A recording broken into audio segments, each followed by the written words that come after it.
अस्सलामुअलैकुम। चलिए, तो हमारा जो टॉपिक है आज का, जो चैप्टर हम स्टार्ट कर रहे हैं, biomolecules. Biomolecules. So here bio means life. Bio means life. Molecule, these are the smallest unit of a substance. Smallest unit of a substance. किसी भी substance का जो small unit रहता है हम उसको बोलते हैं molecule. So दिखने में इसका मीनिंग दिख रहा है अपने को life molecules. ठीक है? Actually these molecules are lifeless. These molecules are lifeless. For example हम देखते हैं carbohydrates. So carbohydrates are made up of carbon, hydrogen, oxygen. So these are the lifeless molecules. इनमें कोई लाइफ नहीं होती है, but they are essential for life. हमको जो एनर्जी मिलता है बॉडी को, वो कैसे आता है? कार्बोहाइड्रेट से। ठीक है? तो ये रिस्पॉन्सिबल है लाइफ के लिए, but they are lifeless. Okay. Proteins are the building blocks. ये हमारे बॉडी के जो है क्या है? बिल्डिंग ब्लॉक है, जिनको अमाइनो एसिड से बनाया जाता है। ठीक है? Building blocks. तो proteins are made up of amino acids. Amino acids में क्या होते हैं? कार्बन, हाइड्रोजन, नाइट्रोजन और अदर एलिमेंट्स भी हो सकते हैं। ठीक है? So these are also lifeless molecules, but they are essential for life. Without protein हम बने ही नहीं है ना। जैसे nails, ये केराटिन प्रोटीन है, hairs केराटिन है, फिर हमारी स्किन है, ये प्रोटीन है, बॉडी ऑर्गन्स सब all are made up of amino acids, means from proteins. So these are the lifeless molecules but essential for the life. तो हम बायोमोलिक्यूल्स को कहेंगे these are the lifeless molecules but essential for life. Essential for the life. Okay. Different biomolecules functions differently in our body. हमारे body में अलग अलग molecules अलग अलग फंक्शंस जो है शो करते हैं, या एज ए वो जो है वहाँ पर हमारे पूरे लाइफ को चलाने में हेल्प करते हैं। ठीक है? कार्बोहाइड्रेट्स हो गया, प्रोटीन्स हो गया, वैसे एंजाइम्स हो गए। So enzymes nothing but proteins, but they have different actions. So enzymes है, हार्मोन्स है, etcetera, DNA, RNA, all these are the biomolecules. Okay. In short हम बोल सकते हैं कि वो केमिकल्स जो हमारे बॉडी में हमारी लाइफ के लिए नेसेसरी है, जो डिफरेंट फंक्शंस करते हैं, वो सब बायोमोलिक्यूल्स कहलाते हैं। ठीक है? ओके। तो यहाँ पर बायोमोलिक्यूल्स में हम सबसे पहले जो पढ़ने वाले हैं वो है कार्बोहाइड्रेट्स। कार्बोहाइड्रेट्स। सो कार्बोहाइड्रेट्स को हम जो है फ्यूल भी कह सकते हैं। ये हमारा बॉडी फ्यूल है, ये एनर्जी सोर्स है। कौन है ये? Energy source. सो हमारे जितने एक्टिविटीज़ होते हैं, जितने भी हम एक्टिविटीज़ करते हैं, हम चल रहे हैं, फिर रहे हैं, दौड़ रहे हैं, हम देख रहे हैं, सुन रहे हैं, इन सब को एनर्जी चाहिए। जैसे आपको मोबाइल है, मोबाइल को डिफरेंट एप्लीकेशन अंदर वर्क करते हैं, साउंड भी आता है, वीडियो भी देखते हैं, सब चलता है ना।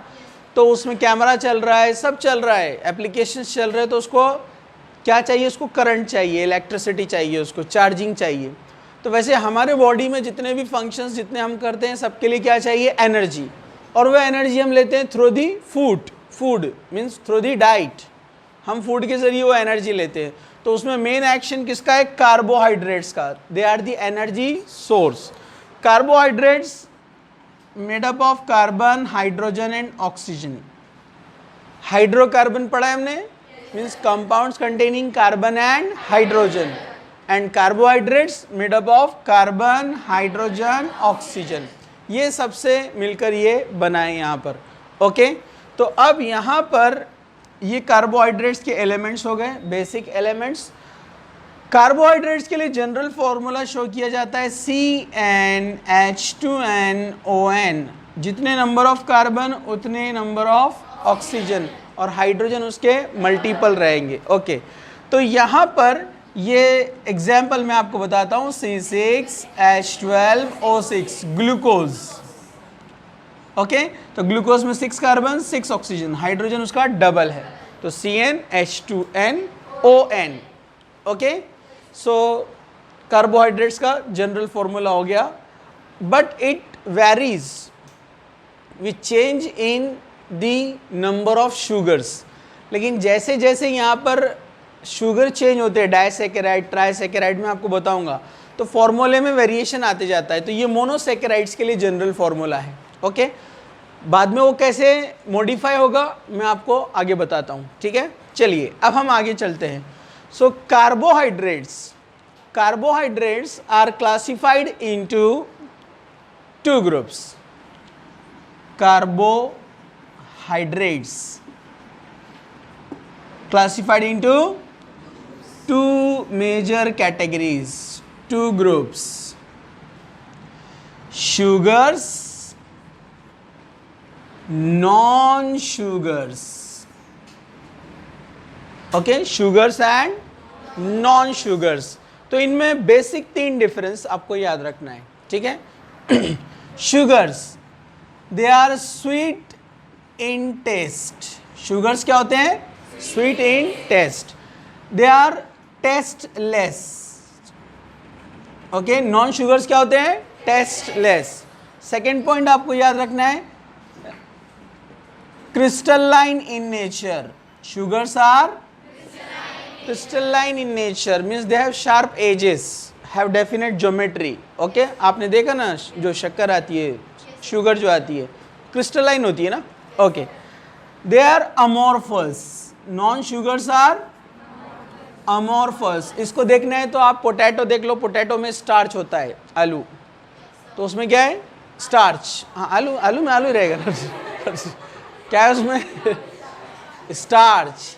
तो स्टार्च ये क्या होता है? Starch is the polyglucose, it is the polymer of glucose. ठीक है, तो ये अमोर्फस होते हैं, इनमें कोई एजेस नहीं होती, कोई ज्योमेट्री नहीं होती है। ठीक है, third point, sugars are soluble in water. Soluble in water, ये वाटर सॉल्यूबल होते हैं। आप ग्लूकोज, फ्रुक्टोज किसी को पानी में डालो डिजोल्व हो जाएगा। ठीक है, हाइड्रोजन बॉन्डिंग होती है क्योंकि उसमें OH ग्रुप होता है ना। Okay, and non sugars they are insoluble in water, insoluble in water. So these are the major difference between sugars and non-sugars. Now इसका further classification, आगे बढ़ते हैं, रेडी है? Now carbohydrates, carbohydrates, अभी मैंने आपको बताया carbohydrates are classified. Okay, carbohydrates का हमने यहाँ पर डिफरेंस देखा, शुगर्स है। ओके, सो कार्बोहाइड्रेट्स 2 ग्रुप में, शुगर्स एंड नॉन शुगर्स। तो शुगर्स में यहाँ पर डिफरेंस मैंने आपको बताया। तो एक्चुअली यहाँ पर एक टर्म यूज होता है इनके लिए, जैसे शुगर्स को और 2 ग्रुप में डिवाइड किया गया है, monosaccharides and oligosaccharides. Monosaccharides and oligosaccharides. This term saccharides comes from the Greek word saccharon. Saccharones means sugar. तो ये ग्रीक से आया है सैकरोन, और उसी से बोलते हैं saccharides. Okay, so monosaccharides and oligosaccharides, what is the difference between monosaccharides and oligosaccharides? ये तो शुगर्स है, इसमें डाउट नहीं है, दोनों शुगर्स है। ठीक है, ओके। मोनोसैकेराइड की पहचान है, they do not hydrolyse, they do not hydrolysed, इनका हाइड्रोलिसिस नहीं होगा। जो मोनोसेकेराइड्स रहते हैं उनको आपने लिया वाटर और एसिड में डाल दिया, मतलब पानी के साथ एसिडिक मीडियम, तो वो एज इट इज अंदर रहेगा, सिर्फ डिफरेंस क्या होगा, सॉल्यूबल हो जाएगा। मतलब कई ग्लूकोज मॉलिक्यूल एक साथ थे, डिसॉल्व हो गया तो ग्लूकोज ग्लूकोज ग्लूकोज ग्लूकोज अलग अलग घूम रहे हैं, ठीक है। लेकिन जो ओलिगोसेकेराइड्स रहते हैं इनका हाइड्रोलिसिस होता है, मतलब मेन मॉलिक्यूल ब्रेक डाउन हो जाता है, ठीक है। जैसे आपने फॉर एग्जांपल, इसमें का एक एग्जांपल मैं आपको बताता हूं, सुक्रोज, क्या लिया, तो सुक्रोज को आपने पानी में डाला, एसिडिक मीडियम में उसका एसिडिक हाइड्रोलिसिस किया, तो सुक्रोज ब्रेक डाउन होकर दो मोनोसेकेराइड बन जाता है, एक ग्लूकोज एक फ्रुक्टोज, समझे आपको। तो इसका हाइड्रोलिसिस होता है। तो कुछ ओलिगोसेकेराइड से जो दो देते हैं मोनोसेकेराइड्स ऑन हाइड्रोलिसिस, कुछ 3 देते हैं, कुछ 4 देते हैं, सो दे on hydrolysis produces 2 to 10 monosaccharides. So they on hydrolysis can produce 2 to 10 monosaccharides. Okay, short में okay. तो ये हाइड्रोलिसिस करने पर 2 से 10 तक मोनोसैकेराइड्स दे सकता है। Okay, now monosaccharides are further classified into 2 groups.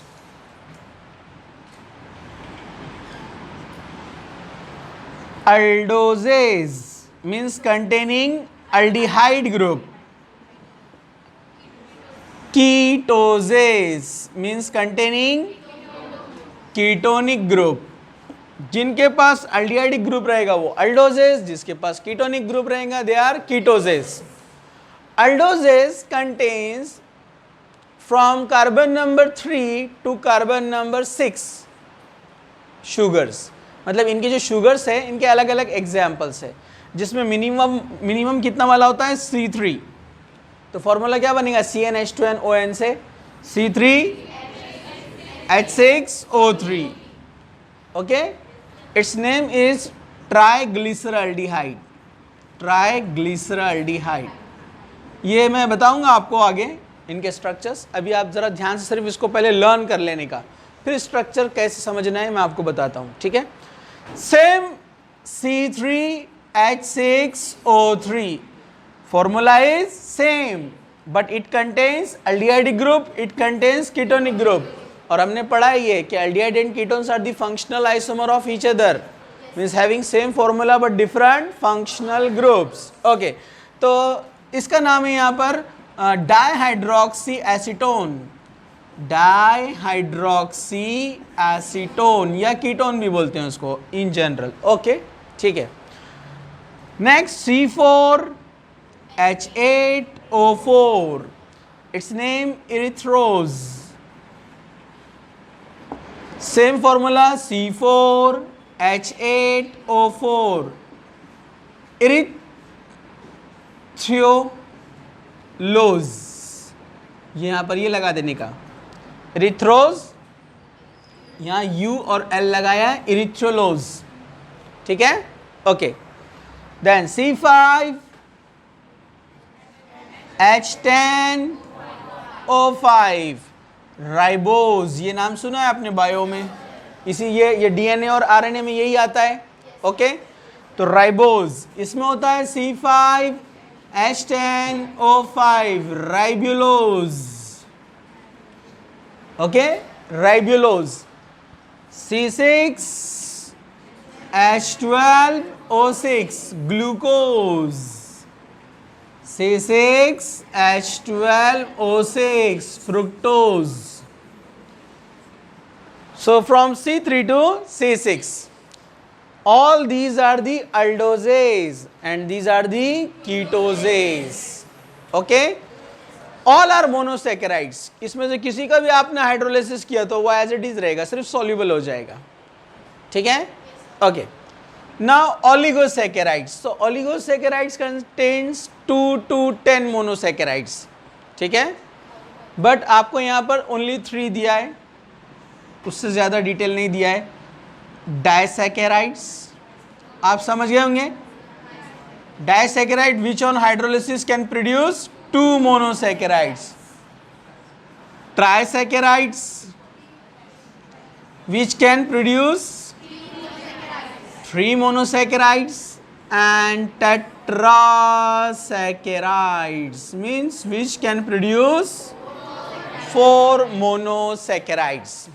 Okay, so disaccharides का एग्जाम्पल है यहाँ पर सुक्रोज हो गया है, माल्टोज हो गया है, लैक्टोज हुआ है, सेलोबायोस हुआ है. Okay, so these are the disaccharides. These are the examples having same formula, C12H22O11. इसका फॉर्मूला कैसे याद रखने का है? दिमाग से नहीं, उसके लिए थोड़ा सा आप लॉजिक लगा सकते हैं. ये ग्लूकोज को पकड़ने का, ग्लूकोज या फ्रुक्टोज, C6H12O6, इसको डबल कर देने का, C12H24O12 है ना, और एक वाटर मॉलिक्यूल निकाल देने का. तो 24 से एक वाटर मतलब कितना हाइड्रोजन, मतलब 24 से 22, और ये 12 से 11. क्यों ऐसा? Because when two monosaccharides join together with glycosidic linkage, वो क्या रहता है मैं बताता हूँ आगे, ठीक है. So there will be elimination of water molecule. जब 2 मोनोसैकेराइड जुड़ते हैं तो उसमें से वाटर मॉलिक्यूल निकलता है. समझा आपको? ठीक है. तो यहाँ पर एक वाटर आपको एलिमिनेट कर देना है. वैसे ही अगर इसको वापस यहाँ पर जो है आपको अलग करना है तो इसको एक वाटर मॉलिक्यूल देना पड़ता है. समझे आपको? एक को H मिलेगा, एक को OH मिलेगा, अलग हो जाएगा. ओके. वैसे ही अब ट्राइसैकेराइड, तो 3 टाइम्स इसका, 6 का 3 टाइम्स C18H, 3 टाइम्स 12 का कितना होता है 36. लेकिन जब 3 मोनोसैकेराइड ज्वाइन होते हैं तो यहां से एक वाटर निकलता है, यहां से एक वाटर निकलता है, 2 वाटर, मतलब कितना हाइड्रोजन माइनस 4, तो 36 से 32, C18H32, और 2 ऑक्सीजन जाएंगे तो 18 से क्या हो जाएगा 16. ओके. इसका नाम है रैफिनोज. और भी होते हैं, जैसे इसमें अलग अलग एग्जाम्पल है, इसमें भी अलग अलग होते हैं OH की पोजीशन चेंज होने से. ठीक है. Okay. Now tetra, 4 times, 4 times करने का है देखो, और 3 वाटर मॉलिक्यूल निकालना है. तो कार्बन 6 4 जा 24, हाइड्रोजन 12 4 जा 48 में से अपने को 3 वाटर निकालना है, ये दोनों के बीच में से, यहां से 6 हाइड्रोजन, मतलब 42, और 3 ऑक्सीजन निकालना है 21 स्टैचियोज. टेट्रासैकेराइड, मतलब इसका हाइड्रोलिसिस किया तो 2 मोनोसैकेराइड मिलेंगे C6 वाले, इसका हाइड्रोलिसिस किया तो 3, इसका हाइड्रोलिसिस किया तो 4. तो ऐसे पेंटाहेक्सा भी होते हैं, लेकिन अपने सिलेबस में इतना दिया है. Okay. Now come here, non sugars. Non sugars में आते हैं polysaccharides.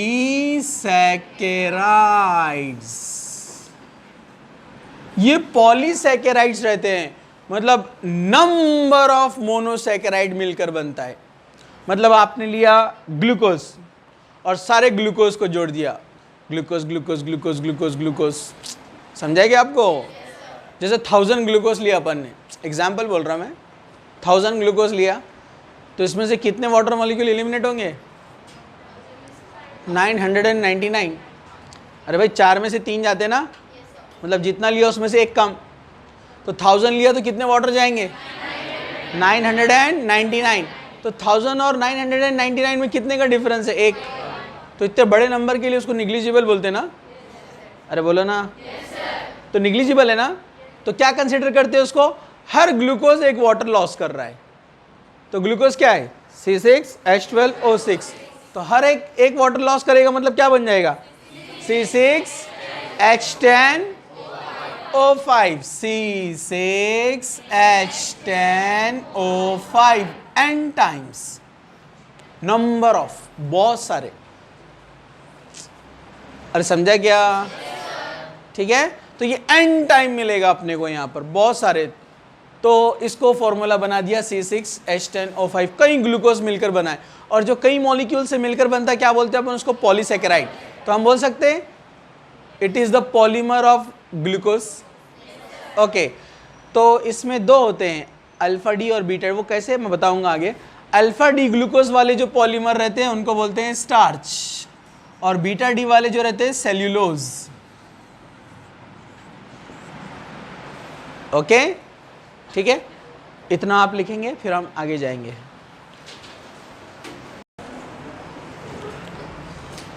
Preparation of glucose, next is preparation of glucose.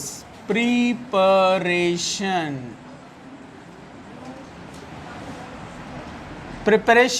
Of glucose, ये आपको सिलेबस में दिया गया है, प्रिपरेशन मेथड्स फॉर ग्लूकोज। वैसे बोर्ड में आपको दो ही दिया है, लेकिन मैं उसके एप्लीकेशन टाइप आपको और 3 बताता हूँ यहाँ पर, ठीक है। तो फर्स्ट है preparation of glucose, first from sucrose, from sucrose.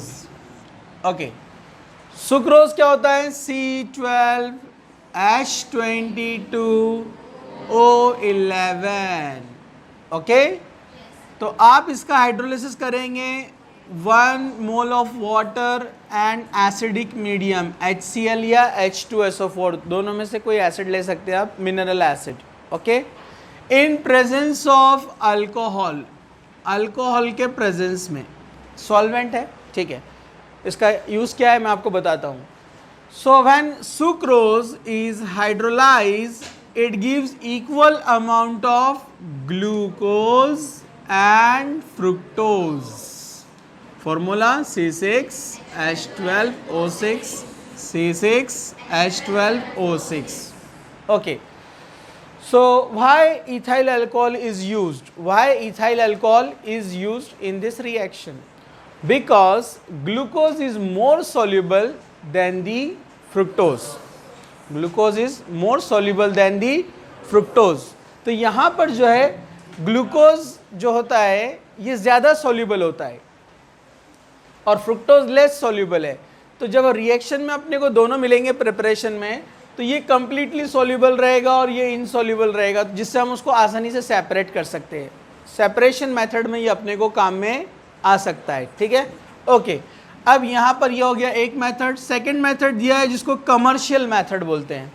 Commercial method मतलब लार्ज अमाउंट में अपने को यहाँ से मिलता है वो, फ्रॉम स्टार्च, फ्रॉम स्टार्च। तो ये मैंने आपको फॉर्मूला बताया C6H10O5, कितना, n टाइम। अब ये n टाइम है तो वाटर भी कितना लेना पड़ेगा, n टाइम। वैसे एक्चुअल देखा जाए तो हम क्या लिखते हैं उसको, n-1 टाइम। वाटर कितना है, n-1, मतलब जितना है उससे एक कम, लेकिन इन जनरल लिखा जाता है n times H2O। Acidic medium same reaction होगा और n टाइम्स सेपरेट हो जाएंगे C6H12O6, मतलब सबको एक एक वाटर मॉलिक्यूल दे दिया, समझा है। ओके, तो ये अपने को n टाइम ग्लूकोज यहाँ पर मिल गया है। ओके, अब ऐसे एप्लीकेशन टाइप में एक ऐसा आ सकता है कि ठीक है, अगर हमने हाइड्रोलिसिस, ये बोर्ड में नहीं दिया है आपको, अगर हमने हाइड्रोलिसिस किया है रेफिनोज का तो क्या होगा। तो रेफिनोज क्या होता है, C18H32O16, अभी देखा हमने। ओके, ये ट्राइसेकेराइड है, तो कितने वाटर मॉलिक्यूल, 1 2, 2 लगेंगे। सो 2 moles of H2O acidic medium, तो यहाँ पर हमको 3 मिलते हैं, C6H12O6, C6H12O6, C6H12O6। तो एक मिलता है ग्लूकोज, दूसरा मिलता है फ्रुक्टोज और तीसरा मिलता है गैलेक्टोज। ग्लूकोज और गैलेक्टोज में क्या डिफरेंस है मैं स्ट्रक्चर रिप्रेजेंट करते टाइम आपको बताऊंगा, ठीक है। फोर्थ एक यहाँ पर दिया है स्टैचियोस, ये कौन है, टेट्रा। ये कौन सा है, टेट्रासेकेराइड, C24H42 O21।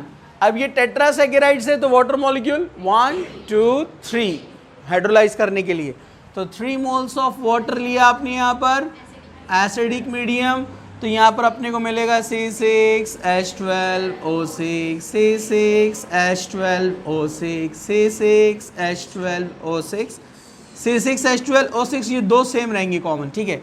तो ग्लूकोज, फ्रुक्टोज एंड गैलेक्टोज मिलेंगे अपने को दो, ठीक है। So these are the preparation of glucose, तो ये आपको पूरे लर्न करना है अच्छे से, ओके। चलिए राइट,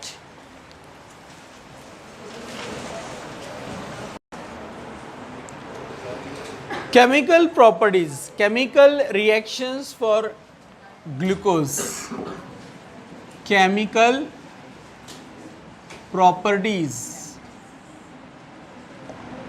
of glucose, हम इसको कहेंगे chemical properties of glucose या proof for the structure of glucose, reactions for the proof of glucose structure, कि ग्लूकोज स्ट्रक्चर को प्रूव भी करते हैं ये रिएक्शंस जितने यहाँ पर दिए गए हैं, ठीक है।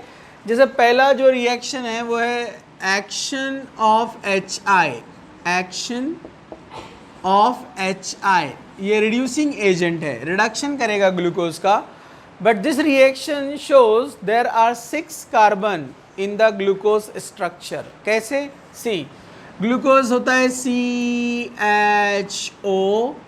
CHOH, CHOH, okay. मैं एक्चुअल स्ट्रक्चर बता देता हूं आपको यहाँ पर। 3rd नंबर कार्बन का OH किधर रहने वाला है? लेफ्ट साइड में, ये आपको याद रखना है, okay. Then 1 2 3 4 5th carbon, then 6th carbon रहेगा CH2OH, ओके। ये आपको याद रखना है, ग्लूकोज का 3rd carbon OH left side में रहेगा, उसका कॉन्फ़िगरेशन ऐसे ही होता है, ओके। तो इसमें यहाँ पर हमने इसका रिडक्शन किया बाय यूजिंग HI, तो बुक में सिर्फ इतना दिया है HI, कंप्लीट रिडक्शन अपने को बैलेंस करना है तो यहाँ चाहिए 14 HI, ओके। इसको अपने को अल्केन बनाना है, यानी अपने को बनाना है CH3 CH2 CH2 CH2 CH2 CH3, यानी एन हेक्सेन। एन हेक्सेन बनाना है 6 कार्बन वाला अल्केन, तो डेफिनेटली आपको पूरे ऑक्सीजन यहाँ से रिमूव करना है। कितने ऑक्सीजन है? 6 ऑक्सीजन निकालने के लिए हाइड्रोजन कितने चाहिए? 12, तो यहाँ से आएंगे 12 हाइड्रोजन, तो ये बनाएगा 12H2O, 12H2O। लेकिन यहाँ पर जब O चला जाएगा तो H रह जाएगा, तो 2 हाइड्रोजन चाहिए CH3 बनाने के लिए, इसलिए यहाँ से बचे हुए 2 आ जाएंगे, तो हो गया 14, और रिमेनिंग 14 I क्या बनाएगा? 7I2। तो ये रिडक्शन हो गया, हेक्सेन मिला है, हम उसका बॉइलिंग पॉइंट चेक करके देख लेंगे कि वो हेक्सेन है या नहीं है, प्रूफ हो जाएगा। There are 6 carbon atom, hexane बना है मतलब कौन है यहाँ पर? 6 carbon atoms are present in the structure of glucose. Number 2, action of hydrogen या hydroxyl amine and hydrogen cyanide, formonitrile जिसको हम कहते हैं, 1 कार्बन वाला, फॉर्मिक एसिड से फॉर्मोनाइट्राइल, ओके। तो हाइड्रोजन साइनाइड या फॉर्मोनाइट्राइल। तो रिएक्शन वेरी सिंपल, मैं ग्लूकोज का स्ट्रक्चर शॉर्ट में लिख सकता हूं, CHO ऐसे, CHOH कितने बार है? CHOH 1 2 3 4, CHOH 4 टाइम्स लिख सकते हैं ऐसा, ओके। CH2OH, तो ये ग्लूकोज का कंडेंस फॉर्म थोड़ा सा मैंने लिखा है, ठीक है। यहाँ पर हम ऐड कर रहे हैं हाइड्रोक्सिल अमाइन, ये एल्डिहाइड कीटोन में आपका रिएक्शन आएगा कि यहाँ कंडेंसेशन रिएक्शन होता है, addition followed by elimination. Condensation means addition followed by elimination. यहाँ से ये ऑक्सीजन जाता है और यहाँ से ये दोनों हाइड्रोजन जाता है, और ये आकर इसको कनेक्ट कर देंगे। इसका नाम क्या है? Hydroxyl amine, hydroxyl amine, simple है ना, हाइड्रोक्सिल अमाइन। तो ये CH के पास डबल बॉन्ड के पास ये ग्रुप आ जाएगा NOH, NOH। Remaining part as it is है, यहाँ पर आप देखिए 4 टाइम्स, और ये CH2OH। तो ये ग्लूकोज है, और जहाँ ये लिंकेज बनता है डबल बॉन्ड NOH, उसको कहते हैं ऑक्साइन। तो ये है glucose oxime. Okay, glucose oxime. आप IUPAC नेम में निकाल सकते हैं ग्लूकोज का। 1 2 3 4 5 6, 2 से 6 तक हाइड्रोक्सी है, 2, 3, 4, 5, 6 पेंटा हाइड्रोक्सी, 5 हाइड्रोक्सी है ना। तो 2, 3, 4, 5, 6 पेंटा हाइड्रोक्सी हेक्सेनल। 6 कार्बन वाला एल्डिहाइड क्या होता है? हेक्सेनल। एल्डिहाइड को AL लगाते हैं। ओके, तो ये भी आप याद रखिए। अब वैसे आप इसको भी बाद में नेम दे सकते हैं, ठीक है। दूसरा है HCN, एक्शन ऑफ HCN। तो सेम ग्लूकोज, फिर से यहां पर आप देखिए। ओके, CHOH कितना है? 4 times CH2OH। Okay, now HCN shows nucleophilic addition. This is negative part, this is positive part. Nucleophilic addition वैसे 2 स्टेप में होता है, 1 बाय 1 मैकेनिज्म अगर देखेंगे तो अल्डिहाइड कीटोन में आगे आएगा, मैं अभी शॉर्ट में बता रहा हूँ आपको, ठीक है। सो CN here, H here, carbon पर अटैक करेगा न्यूक्लियोफाइल, तो क्या बनाएगा यहाँ पर ये CN। CN यहाँ पर कौन आ गया? H, और ये है CHOH, 4 टाइम्स CH2OH।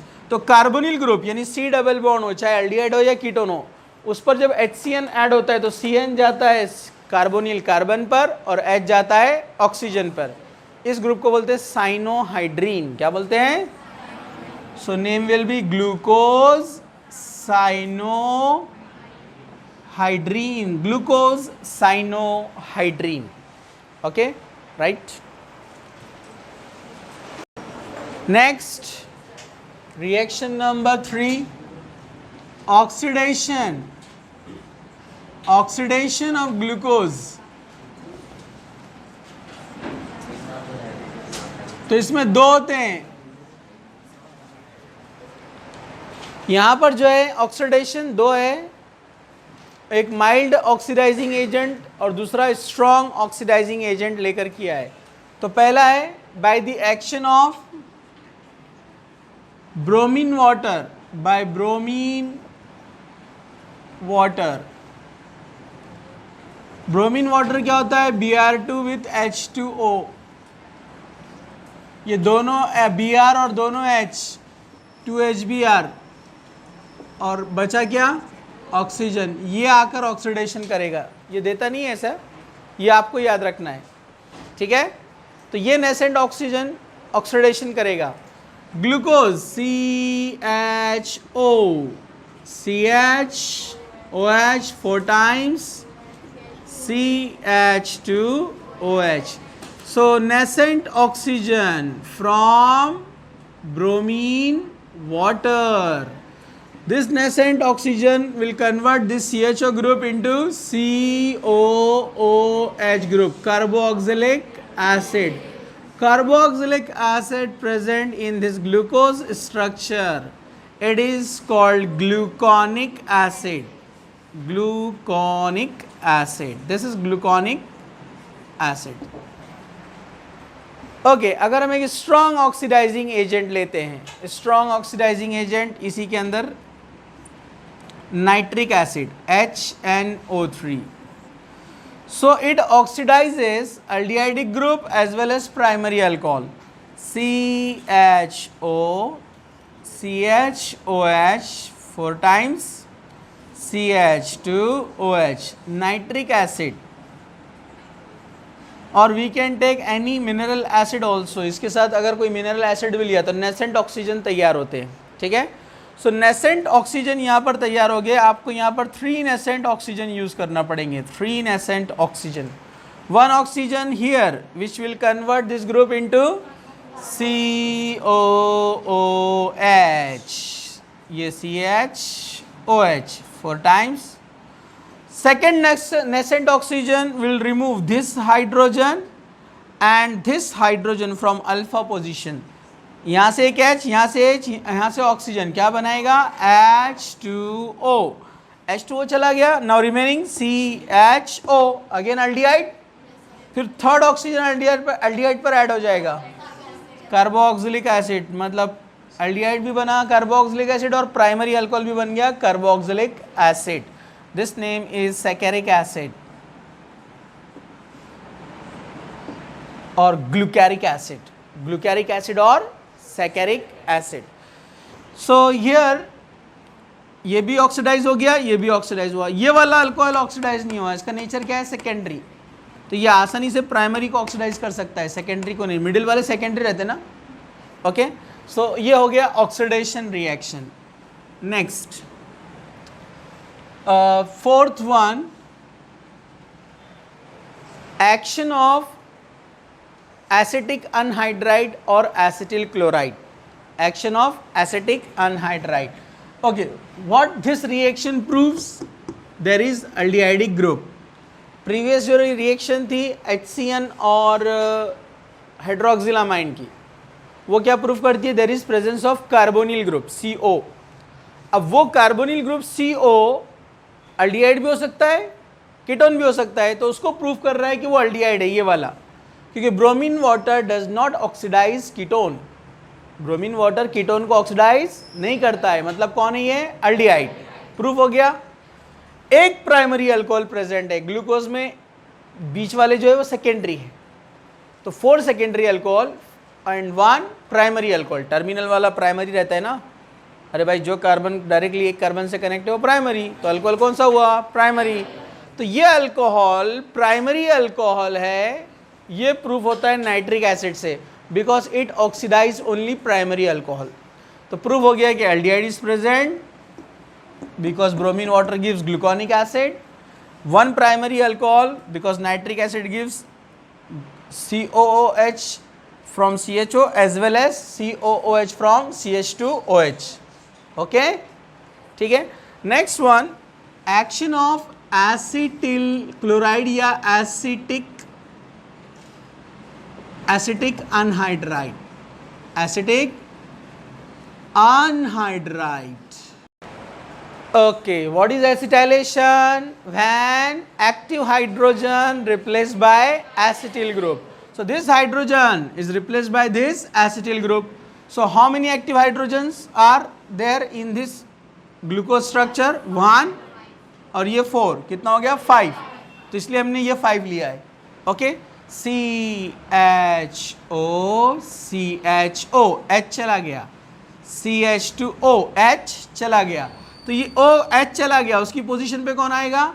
COCH3. वैसे यहाँ पर भी जितने भी H गए उसकी जगह पे कौन आएगा? COCH3. लेकिन ये कितने आएंगे? 4 टाइम्स.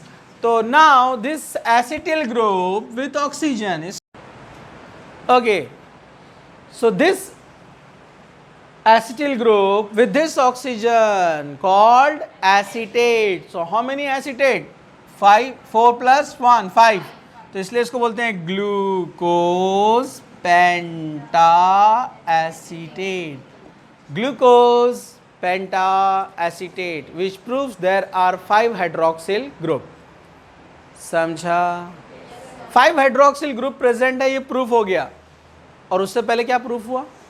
कि एक हाइड्रोक्सिल ग्रुप प्राइमरी था. इससे पता चला कि 5 में से एक प्राइमरी था, तो बाकी 4 क्या रहेंगे? सेकेंडरी. Okay, right.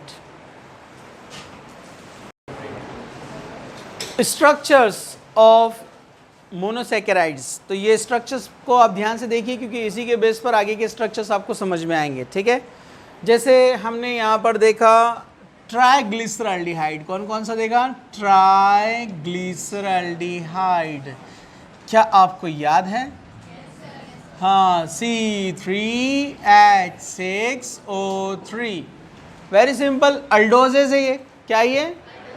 तो अल्डोजेज में आता है, इसलिए CHO CHOH CH2OH. अगर ये होता OH OH OH तो हम इसको बोलते थे ग्लिसरॉल। 3 OH वाला क्या होता है? ग्लिसरॉल। तो यहाँ ग्लिसरॉल की जगह एक एल्डिहाइड है, इसलिए क्या बोलते हैं इसको? Try glyceraldehyde. ओके, हाँ IUPAC नेम देना कुछ मुश्किल? 1 2 3 2 3 डाइड्रॉक्सी प्रोपेनल, 2 3 डाइड्रॉक्सी प्रोपेनल। ओके, सो ये है ट्राइग्लिसरल्डिहाइड। इसको ट्रायोज भी बोलते हैं। क्या बोलते हैं इसको? क्योंकि ट्राइओज 3 है ना, इसमें 3 कार्बन है इसलिए ट्रायोज। ओके, तो सिमिलरली यहाँ पर डाइड्रॉक्सी एसीटोन 3 कार्बन वाला जो कीटोनिक था, डाइहाइड्रॉक्सी कीटोन यानी एसीटोन, तो ये होता है CH2OH। तो जो कीटोसिस रहते ना, कार्बन नंबर 2 पर आएगा उनका एक कार्बोनिल ग्रुप, क्योंकि कीटोनिक बीच में आता है ना, CH2OH। तो अगर ये OH OH नहीं रहता तो आप क्या बोलते थे इसको? एसीटोन। अगर OH OH नहीं रहता तो क्या बोलते थे? CH3CO CH3 acetone. तो एसीटोन के 2 हाइड्रोजन निकाल के OH लगा दिया तो क्या बोलेंगे? डाइड्रॉक्सी एसीटोन। ये भी ट्रायोज में आएगा, फॉर्मूला सेम। ओके, अब यहां पर जो है नेक्स्ट दूसरा वाला कौन सा है? इरिथ्रोज। कौन था? इरिथ्रोज C4H8O4। इसका नाम ट्रायोज, इसका नाम टेट्रोज। 4 वाला है ना, ये क्या रहेगा? टेट्रोज। तो सिंपल है, एल्डिहाइड ग्रुप चाहिए एक, CHO CHOH CHOH CH2OH। कुछ मुश्किल? नो मुश्किल। तो जैसे इरिथ्रोज वैसे इरिथ्रियोलोज। तो इसमें सेकंड नंबर पर आएगा तो पहला कौन रहेगा? CH2OH CH2OH। उसके बाद कौन आएगा? CHOH CHOH। रॉन्ग है ना? तो फिर आप बोल रहे नहीं यहाँ पर, बस मैं बोल रहा हूँ, आप भी बोल रहे हैं। कीटोनिक आएगा ना सेकंड पे? हाँ, तो ये फिर CHOH CH2OH आ गए 4 कार्बन। ओके, अब पेंटोज में एग्जाम्पल देखा हमने, राइबोज C5H10O5। इसको क्या बोलते हैं? Pentose sugar. तो pentose sugar CHO CHOH CHOH CHOH 1 2 3 4 and this one CH2OH। Same इसमें आएंगे राइब्यूलोज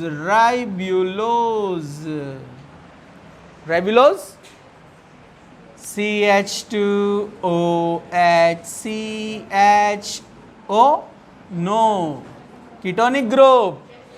ये कीटोसिस है ना, ये एल्डोसिस, ये ketoses. Then CHOH CHOH CH2OH। Ribose ribulose pentose penta sugar. Okay, now glucose and fructose, very important, जो बहुत बार आने वाला है। ओके, तो glucose 6 carbon CHO CHOH COH H COH H COH H CH2OH 1 2 3 4 5 6। Third carbon का OH कहाँ रहेगा? लेफ्ट में।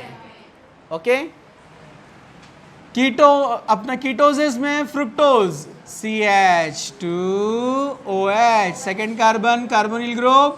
Third carbon again left side में रहेगा OH। याद रखना है आपको, ये 4th कार्बन और ये 5th कार्बन और ये 6th कार्बन। 1 2 3 4 5 6। तो कार्बन नंबर 1 पे मेन फंक्शनल ग्रुप है एल्डिहाइड, और अल्कोहल कौन है? Secondary functional group. Main carbon पे यहाँ पर कौन है? कीटोन। कौन सा है? 2 नंबर कार्बन। ओके ओके, ये ग्लूकोज है, इट इज ग्लूकोज। और ये कौन है? फ्रुक्टोज। तो आपको पता है इनको क्या कहते हैं? D glucose. क्या बोलते हैं इसको? या ऐसे इसको रिप्रेजेंट करते हैं, डी ग्लूकोज। इसको बोलते हैं D fructose. So what this D represents, ये डी क्या बताता है? ये डी बताता है सेकेंड लास्ट कार्बन का OH राइट साइड में है। तो डी कॉन्फ़िगरेशन बताता है। क्या बताता है ये? कॉन्फ़िगरेशन के OH सेकेंड लास्ट कार्बन का OH 5वें नंबर का OH कहां पर है? राइट साइड में। तो कैपिटल डी से बताते हैं इसको। अगर ये OH लेफ्ट में आया तो L से बताएंगे, लेकिन इसका मतलब ऑप्टिकल रोटेशन नहीं है। ऑप्टिकल रोटेशन प्लस माइनस से बताते हैं या फिर स्मॉल डी स्मॉल l से बताते हैं, ठीक है? तो ये रोटेशन नहीं है, समझा आपको? और ये तो आपको हमेशा याद ही रखना है फिक्स कि ग्लूकोज ये डेक्स्ट्रो रोटेटरी होता है, ये लाइट को राइट साइड में रोटेट करता है, समझा आपको? और ये हमेशा लीवो होता है, मतलब राइट को लेफ्ट साइड में रोटेट करता है लाइट को, पोलैरिमीटर के अंदर जो अपन ने देखा हेलोअल्केन हेलोरीन्स पे, ठीक है? ओके, तो ये हमेशा रहते हैं। तो ये डी रिप्रेजेंट करता है सेकेंड लास्ट कार्बन का OH राइट साइड में है। इसको सेकेंड लास्ट कार्बन का OH बोल सकते हैं हम, या लास्ट एसिमेट्रिक कार्बन बोल सकते हैं। लास्ट एसिमेट्रिक मतलब ये एसिमेट्रिक नहीं है क्योंकि उसमें 2 हाइड्रोजन सेम आ गए ना। एसिमेट्रिक वो रहता है जिसको चारों भी अलग अलग लगे हो, तो ये एसिमेट्रिक है ना। तो ये लास्ट एसिमेट्रिक बोलो, ये सेकेंड लास्ट कार्बन। तो इसका OH राइट में आया तो D, लेफ्ट में आया तो L। समझा है?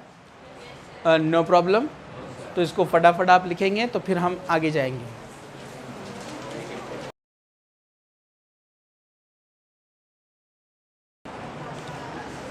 Now we will see the Haworth structure of glucose. Before that we will see the cyclic structure of glucose. अपन ने जो पढ़ा है वो कौन है? Open chain structure of glucose. अब हम उसको देखेंगे cyclic structure.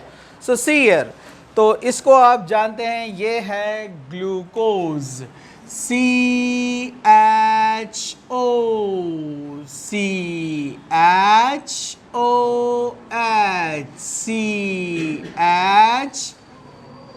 third number left side, okay, then CH2OH. 1, 2, 3, 4, 5, 6. This structure is called open chain structure.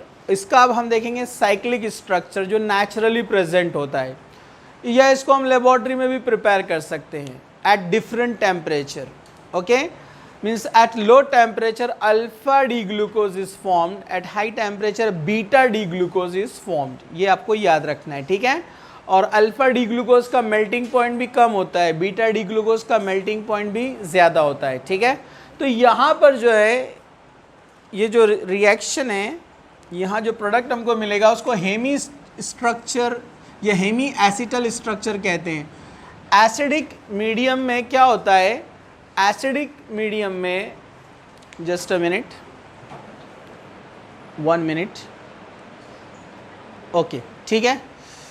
तो एसिडिक मीडियम में क्या होगा? यहाँ पर ये अल्कोहलिक ग्रुप, ये ऑक्सीजन, 5th कार्बन का जो ऑक्सीजन है वो यहाँ पर हम उसको बताएंगे अटैक करते हुए, ताकि हमको बनाना है linkage between this oxygen and this carbon number 1, उससे साइक्लिक स्ट्रक्चर तैयार होगा। तो सिंपल वे में आपको एक्सप्लेन करने के लिए मैं बता देता हूँ।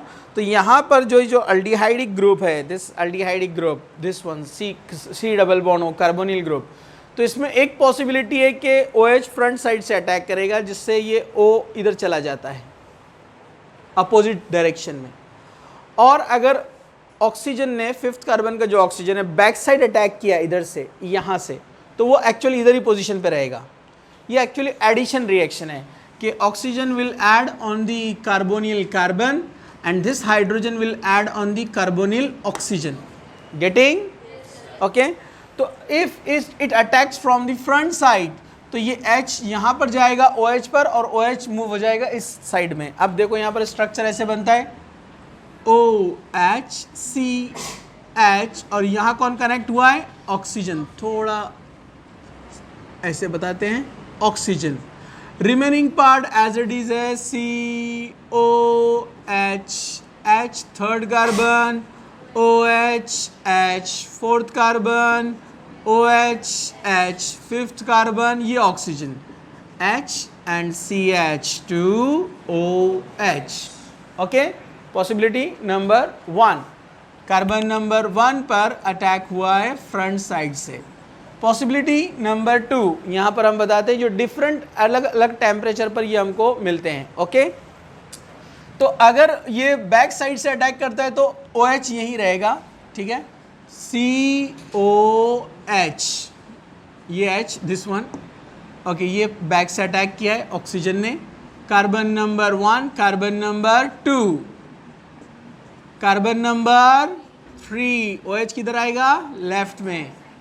Carbon number 4 right side, carbon number 5 का ऑक्सीजन अटैक किया है। Carbon number 6 as it is है CH2OH। Okay, this is alpha D glucose, OH at the right side, last asymmetric carbon right side, so it represented as D. So this is D plus glucose. Sign D represents the configuration, not dextro. अरे मैंने बोला dextro नहीं है वो, ठीक है। It represents the configuration, second last carbon का OH right side. Okay, तो plus sign indicates it is dextro, ये बताता है कि डेक्स्ट्रो मतलब ये लाइट को रोटेट करेगा किधर? राइट साइड में। ओके, अब इसी से बना है अल्फा डी ग्लूकोज, तो ये भी अल्फा, ये बना है डी ग्लूकोज, ये भी डी ग्लूकोज। लेकिन इसमें अब ये कार्बन नंबर 1 जो होता है, this carbon number 1 is called anomeric carbon, anomeric carbon which differentiate between alpha and beta. If carbon number 1 OH appears on right hand side, it is termed as alpha D plus glucose. Alpha means first carbon का OH right side में, D represents carbon number 5 oxygen right side, OH means okay, plus sign indicates rotation, right side में rotation होता है ये light का, ठीक है। OH group left hand side beta, beta D plus glucose, दोनों plus है ना, दोनों ग्लूकोज है, दोनों प्लस रोटेशन, दोनों में डिफरेंस क्या है? सिर्फ alpha and beta. So this carbon number 1 differentiate between alpha and beta, it is called anomeric carbon. क्या बोलते हैं इसको? Anomeric carbon. Now simultaneously we will draw here Haworth structure. Haworth name है, उसने एक बहुत अच्छा रिप्रेजेंटेशन दिया है यहाँ पर साइक्लिक स्ट्रक्चर का, क्योंकि हर बार इस तरह से स्ट्रक्चर बनाना टिपिकल स्ट्रक्चर डिफिकल्ट है। ओके, तो उसने एक सिस्टमेटिक अरेंजमेंट दिया है बाय असाइनिंग सम रूल्स, कुछ रूल्स बनाकर उसने एक बहुत अच्छा बता दिया है कि आप कैसे साइक्लिक स्ट्रक्चर ग्लूकोज का बना सकते हैं। तो आप यहाँ पर देखेंगे साइकिल में कितने एलिमेंट्स है, 1 2 3 4 5 6, 6 carbon 1 oxygen, 6 carbon sorry 5 carbon 1 oxygen means 6 membered ring, and this 6 membered ring resembles to pyrene. This 6 membered ring resembles to pyrene, ये पायरेन की तरह दिखता है, इसलिए इनके साइक्लिक स्ट्रक्चर को ग्लूकोज की जगह पायरानोज भी लिखा हुआ आता है, दिखता है इसकी तरह, है नहीं वो, ठीक है।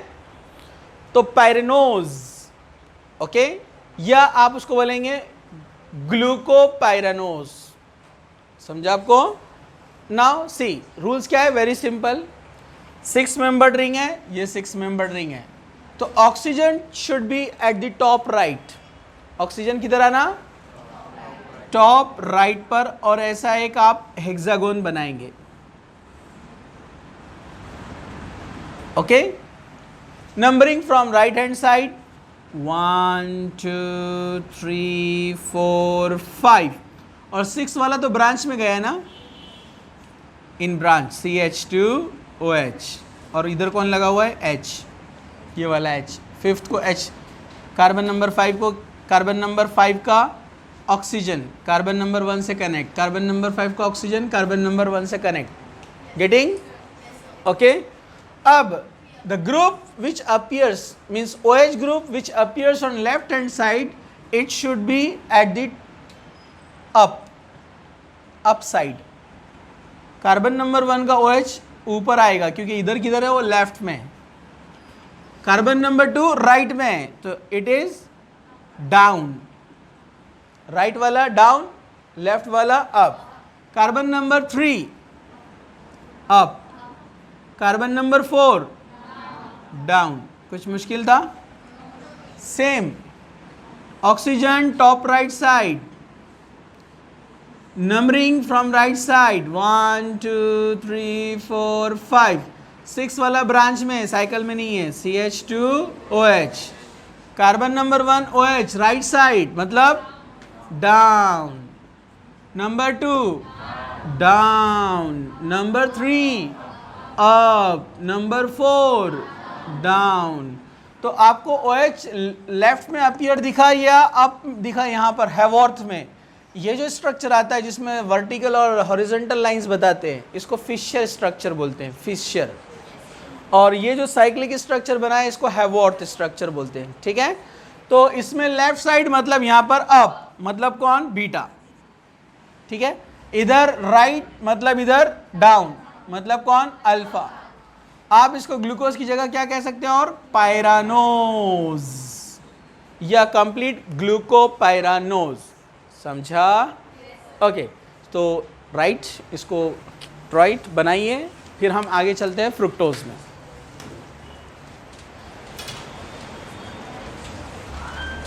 एक और एक पॉइंट, एसिमेट्रिक कार्बन मैंने आपको पॉइंट बताया है। तो ग्लूकोज में एसिमेट्रिक कार्बन कितने होते हैं? 4, याद है ना आपको? Asymmetric carbon 4। जरा ध्यान से, carbon atom which is directly connected with 4 different atoms और groups is called asymmetric carbon. तो यहाँ 4 एसिमेट्रिक कार्बन है। ये साइक्लिक स्ट्रक्चर में कितने एसिमेट्रिक कार्बन दिख रहे हैं आपको? Yes,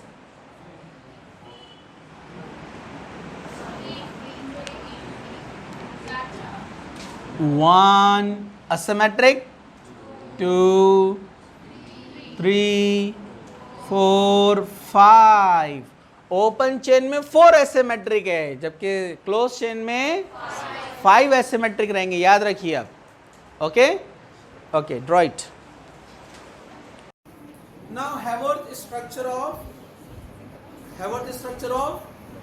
fructose. हैवॉर्थ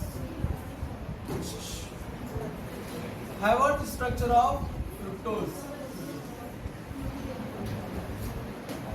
फ्रुक्टोज का हैवॉर्थ स्ट्रक्चर, तो पहले यहां पर हम now Haworth structure of fructose. तो इसका हम पहले ओपन चेन स्ट्रक्चर देखते हैं, very simple. CH2OH, CO ketonic group, third carbon left side OH, then fourth, then fifth and sixth CH2OH। 1 2 3 4 5 6। अब यहाँ पर कार्बन नंबर 5 का ऑक्सीजन हम कहाँ कनेक्ट करते हैं? 2 पर, क्योंकि यहाँ पर एनोमेरिक कार्बन कौन बनने वाला है? 2। एक पॉसिबिलिटी फ्रंट से, एक पॉसिबिलिटी बैक साइड से। सेम एसिडिक मीडियम में हम इसको बना सकते हैं, इसको भी हम बोलेंगे हेमी एसिटल स्ट्रक्चर। वो जो बना था ना अल्फा बीटा ग्लूकोज, उसको बोलते हैं हेमी एसिटल। हाइड्रोक्सिल ग्रुप यानी OH जब कार्बोनिल ग्रुप यानी एल्डिहाइड कीटोन पर ऐड होता है तो उससे जो प्रोडक्ट बनता है उसको हेमी एसिटल कहते हैं, ठीक है। When hydroxyl group is added to carbonyl group, और जब वो 2 टाइम्स ऐड होता है तो डाई ईथर बनता है उसमें, उसको एसिटल बोलते हैं। ये हेमी एसिटल और वो एसिटल। एल्डिहाइड कीटोन में आएगा ये रिएक्शन डिटेल में, मैं आपको तब बताऊंगा, ठीक है। चलिए, तो इसमें अब फर्स्ट पॉसिबिलिटी नंबर 1, अगर यहाँ पर OH यहाँ से फ्रंट से अटैक करता है तो O इस H को लेकर इधर शिफ्ट हो जाएगा, राइट। तो देखो OH और ये C और ये आ गया O इधर। तो इस CH2OH को मैं ये साइड शो कर सकता हूँ इधर से, ओके। तो ऐसे जनरली शो किया जाता है इसको, CH2OH, और ये यहाँ पर आया है ऑक्सीजन।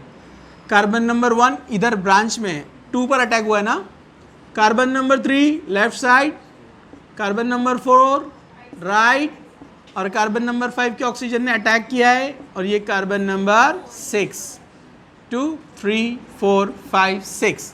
तो यहाँ एनोमेरिक कार्बन कार्बन नंबर 2 है जो अल्फा बीटा को डिसाइड करेगा कॉन्फ़िगरेशन, ठीक है।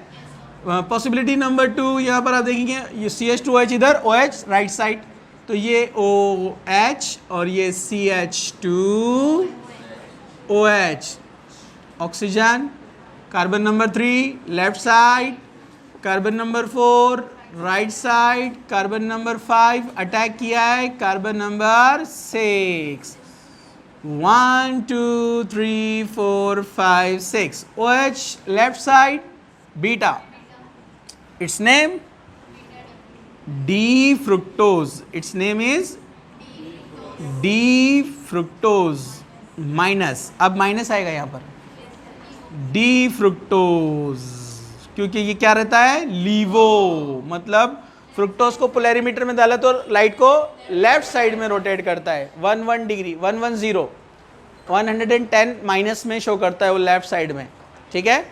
और जो ग्लूकोज वाला अपन ने देखा ना, वो राइट साइड में प्लस 52.7 की तकरीबन शो करता है वो, ठीक है, ओके। अब यहाँ पर जो है ये OH लेफ्ट में है, anomeric beta D, beta D minus fructose, ये alpha D fructose, alpha OH right side, getting, okay. Now इसका हैवर्थ स्ट्रक्चर बनाते हैं, हैवर्थ, ओके। वो 6 मेंबर्ड रिंग था, 4 कार्बन 5 कार्बन 1 ऑक्सीजन, ये कितने मेंबर्ड रिंग है, 1 2 3 4 5, कितने 5, 4 कार्बन 1 ऑक्सीजन, 5 मेंबर्ड रिंग बनता है ये, और 5 membered ring, this ring resembles to furan, ये फ्यूरेन की तरह दिखता है, ओके। इसलिए इसको फ्यूरेनोज भी बोलते हैं, फ्रुक्टोज को क्या बोलते हैं, फ्यूरेनोज, जो साइक्लिक स्ट्रक्चर होता है, या फ्रुक्टा फ्यूरेनोज, फ्रुक्टोज फ्यूरेनोज या फ्रुक्टा फ्यूरेनोज। तो यहाँ पर इसको कैसे, इसके लिए सिंपल एक रूल चेंज है कि oxygen should be top right side, oxygen किधर होना चाहिए, top right side, numbering from right side, कितने नंबर से कनेक्ट है ऑक्सीजन, 2 है ना, 3 4 5 6 वाला ब्रांच में जाएगा CH2OH। कार्बन नंबर 2 का OH लेफ्ट है राइट है, लेफ्ट, लेफ्ट बोले तो अप, और डाउन में कौन आएगा, CH2OH। Third carbon up, fourth carbon down, simple. यहाँ कार्बन नंबर 1 भी ब्रांच में, कार्बन नंबर 6 भी ब्रांच में, okay. Now alpha, oxygen top right, right side से नंबरिंग 2 से कनेक्ट है, 2 3 4 5 6 वाला क्या है, branch, okay.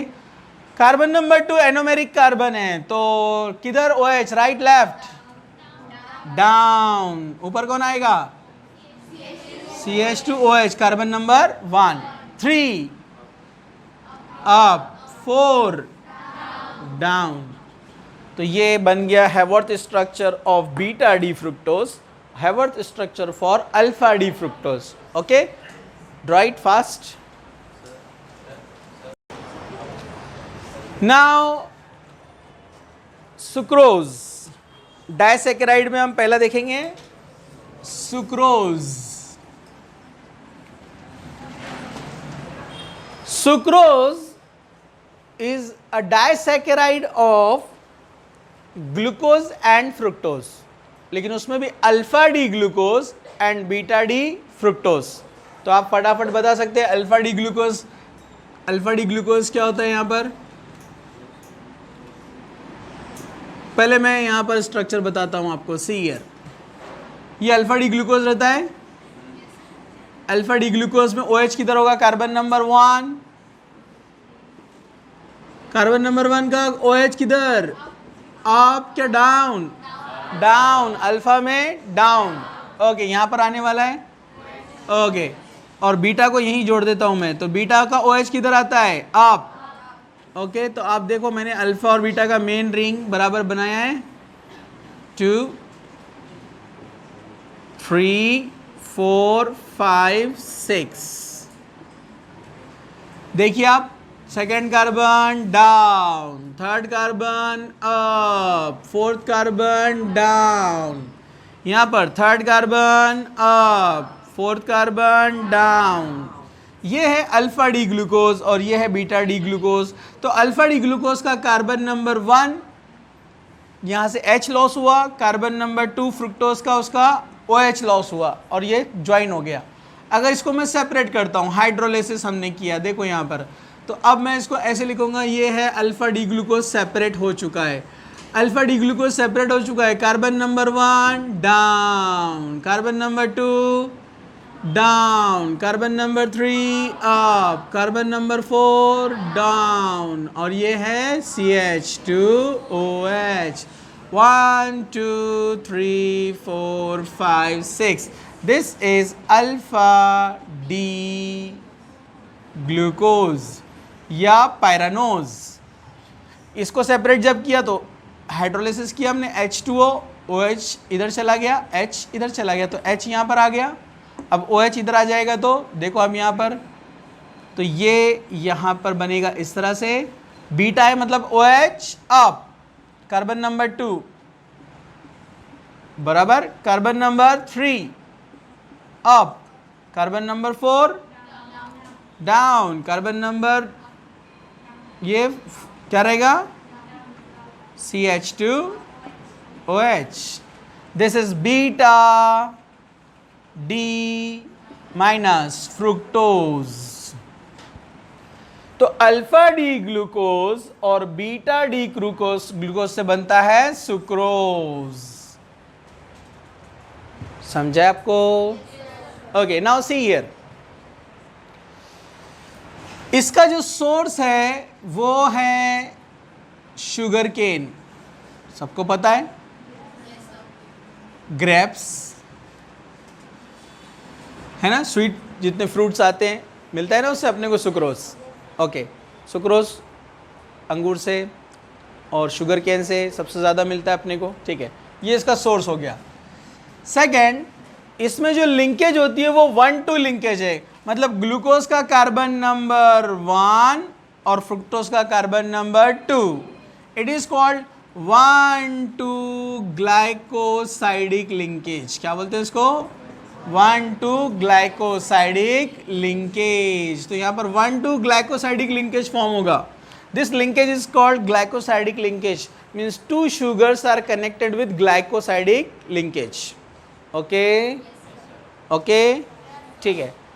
Next, it is a non reducing sugar. क्या होता है ये?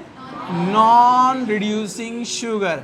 एक्चुअली क्या होता है, कुछ रिएजेंट्स है जैसे टॉलेंस रिएजेंट, फेलिंग्स रिएजेंट, ये एल्डिहाइड कीटोन्स में आएगा, शिफ्ट्स रिएजेंट। तो ये रिएजेंट को रिड्यूस करता है कौन? एल्डिहाइड या कीटोन। कीटोन में सब नहीं, कुछ स्पेसिफिक कीटोन्स। तो ग्लूकोज फ्रुक्टोज रिड्यूस करते हैं इसको, ओपन चेन स्ट्रक्चर जो देखते हैं हम, ठीक है। लेकिन अगर उनका जो मेन फंक्शनल ग्रुप है, एल्डिहाइड का मेन फंक्शनल ग्रुप कौन है? कार्बन नंबर 1 एल्डिहाइड, अरे अभी देखे ना ओपन चेन में। और फ्रुक्टोज का कौन है? Ketone, carbon number 2। तो इसका carbon number 1 main functional group यानी CHO, इसका carbon number 2 main functional group यानी कीटोन, दोनों बिजी हो गए ग्लाइकोसाइडिक लिंकेज में। अगर वो एल्डिहाइडिक और कीटोनिक ग्रुप फ्रीली अवेलेबल रहा तो देता है ये टेस्ट। समझे आपको? अगर वो ग्रुप, इसका कार्बन नंबर 1 और इसका कार्बन नंबर 2 वहाँ पर अवेलेबल नहीं है, ग्लाइकोसाइडिक लिंकेज में चला गया है, तो वो ये टेस्ट नहीं देता है, और जो ये टेस्ट नहीं देता है उनको बोलते हैं non reducing sugar, not given by sucrose. ये टेस्ट जितने भी दिख रहे हैं ना आपको, नॉट गिवन बाय सुक्रोज, इसलिए क्या बोलते हैं, नॉन रिड्यूसिंग शुगर। और जहां भी ग्लूकोज का कार्बन नंबर 1 ग्लाइकोसाइडिक लिंकेज अगर नहीं बनाता है, या कीटोन का कार्बन नंबर 2, तो उसको हम बोल सकते हैं रिड्यूसिंग शुगर। ठीक है, एक्चुअल रिएक्शन हम तब देखेंगे उसको बाद में वहाँ पर। तो ये नॉन रिड्यूसिंग शुगर होता है, 1 to ग्लाइकोसाइडिक लिंकेज होता है, शुगर इसका सोर्स है। हाइड्रोलाइसिस किया तो अल्फा डी ग्लूकोज और बीटा डी फ्रुक्टोज मिलता है। ओके, वाटर ऐड करने के बाद इनका डिहाइड्रेशन करेंगे तो उल्टा ये मिलेगा, इधर से जाएगा H, इधर से जाएगा OH, और ये मिलेगा सुक्रोज। गेटिंग? ओके, जल्दी फास्ट इसको लिख लो। Maltose, maltose is a disaccharide of alpha D glucose, alpha D glucose, alpha D glucose. See here, structure आपको लर्न हो गया है। Top right side oxygen, alpha D glucose मतलब OH, टॉप और अप और down, down. Second number down, third number up, fourth number down, fifth number CH2OH। 1 2 3 4 5 6। Next molecule यहाँ पर हम देखते हैं, same alpha D glucose. Number 1 down, number 2 down, number 3 up, number 4 down. तो यहाँ से H, यहाँ से OH चला गया, इसको जोड़ दो आप यहाँ पर। ओके, ये CH2OH 3 4 5 6। So it forms 1,4 alpha glycosidic linkage. अब मैं इसका हाइड्रोलाइसिस नहीं भी बताया तो कोई प्रॉब्लम नहीं है ना, हाइड्रोलाइसिस करेंगे, इधर H इधर आएगा, इधर OH आएगा, 2 अल्फा डी ग्लूकोज मिलेंगे।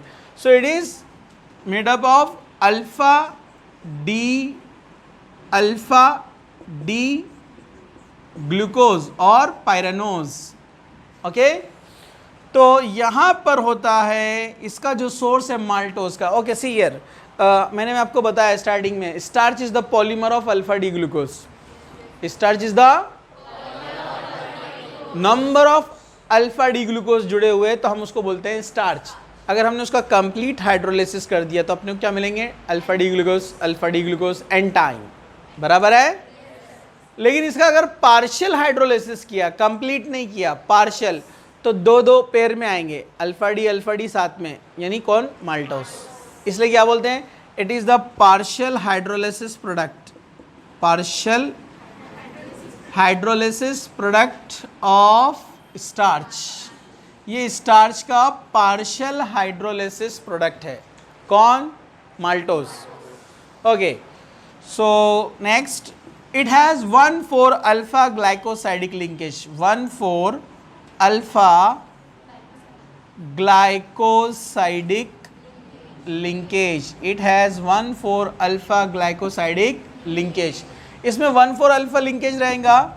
इसको अल्फा पहचानना है आपको, तो अल्फा ऐसे आता है, कभी भी ये ऐसे दिखेगा आपको या फिर ऐसे दिखेगा, ये अल्फा लिंकेज होता है। ठीक है, ओके, चलो आगे बढ़ते हैं।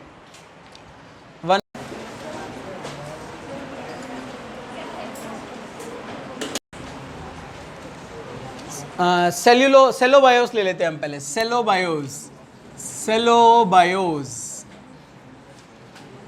तो जैसे अल्फा डी ग्लूकोज ये बनाता है माल्टोज, तो वैसे बीटा डी ग्लूकोज क्या बनाएगा, सेलोबायोस।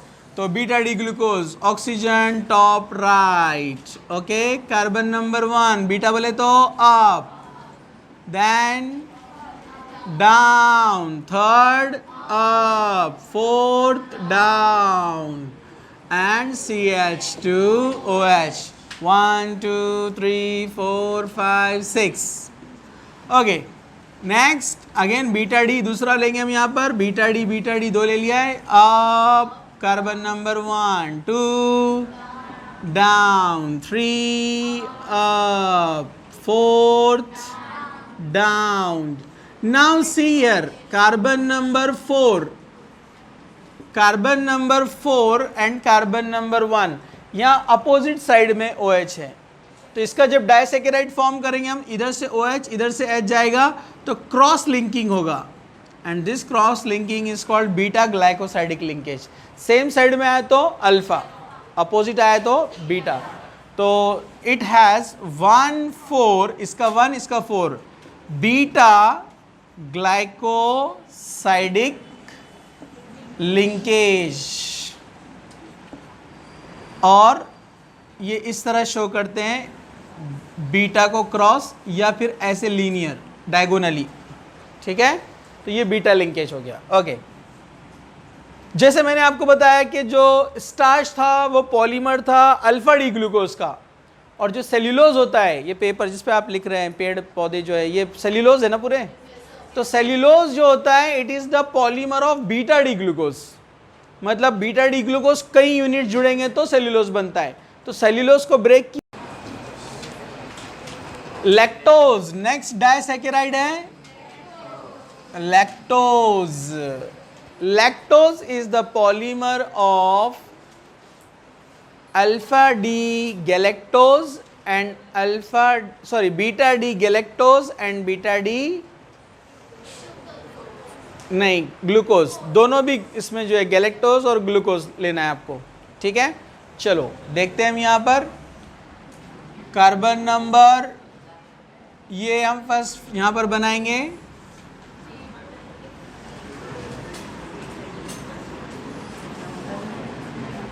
गैलेक्टोज.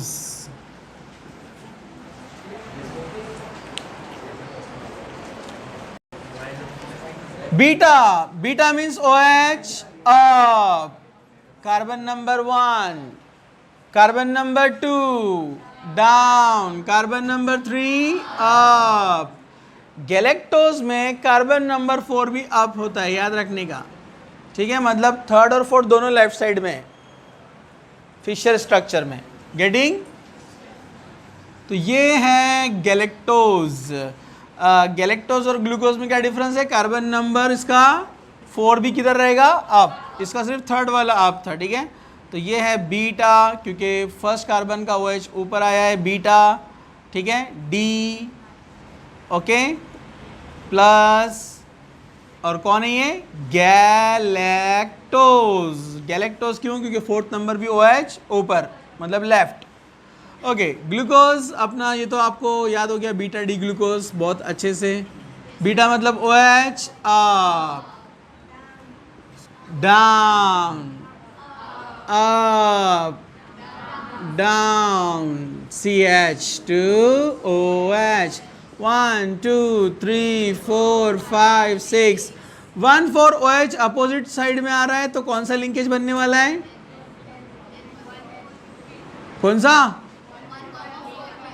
बीटा. 1,4 बीटा. तो बीटा डी ग्लूकोज ये वाला है, और ये गैलेक्टोज. समझा आपको? तो लिंकेज रहेगा इसमें कौन सा? 1 4 बीटा ग्लाइकोसाइडिक लिंकेज. ओके, इसका जो सोर्स है वो है मिल्क. मिल्क में रहता है लैक्टोज. रिड्यूसिंग शुगर है, यस रिड्यूसिंग शुगर है. ओके, चलिए फास्ट.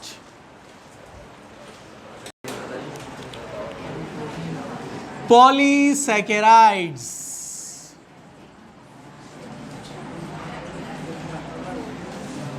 तो पॉलीसैकेराइड में हमको दो पढ़ना है, स्टार्च एंड सेल्यूलोज. तो उसमें हम पहला देखेंगे स्टार्च. तो जरा ध्यान से देखो. Starch is composed of amylose and amylopectin. Amylose and amylopectin.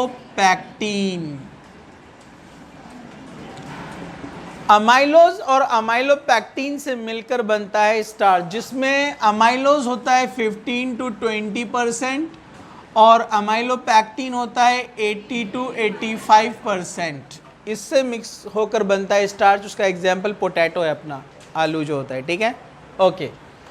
तो जो अमाइलोज होता है इट इज़ वाटर सॉल्यूबल, ये वाटर सॉल्यूबल होता है, और अमाइलोपैक्टीन वाटर इनसॉल्यूबल होता है, ठीक है, ओके। ज़्यादा परसेंटेज अमाइलोपैक्टीन का होता है, इसलिए पोटैटो वगैरह डिजोल्व नहीं होते ना, सॉल्यूबल नहीं होते, पार्शियली कुछ पार्ट उसका डिजोल्व होता है, ठीक है, ओके।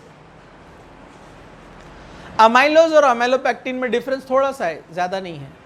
अमाइलोज होता है लीनियर चेन या linear polymer of alpha D glucose. कैसे बनता है वो? कई अल्फा डी ग्लूकोज की लीनियर चेन बनने से बनता है अमाइलोज। हाउ? See here. अगर मैं बॉन्ड के हाइड्रोजन्स और OH नहीं बनाया तो भी समझ जाएंगे ना आप लोग, ओके। सी हियर, ऐसे ऐसे ये बन गया है अल्फा डी ग्लूकोज, इसके OH H नहीं बनाए मैंने, लेकिन है। अरे समझ रहा है कि आपको? अल्फा डी है ना, तो OH OH OH OH CH2OH, getting? तो ये स्ट्रक्चर होते हैं। ये अल्फा लिंकेज बनाएगा बाजू वाले स्ट्रक्चर से, ये बनाएगा इधर एक और एक स्ट्रक्चर से लिंकेज, और ये सिलसिला जारी रहेगा। इसको यहाँ एक टर्मिनल, ओके ठीक है, ऐसे बता देता हूँ।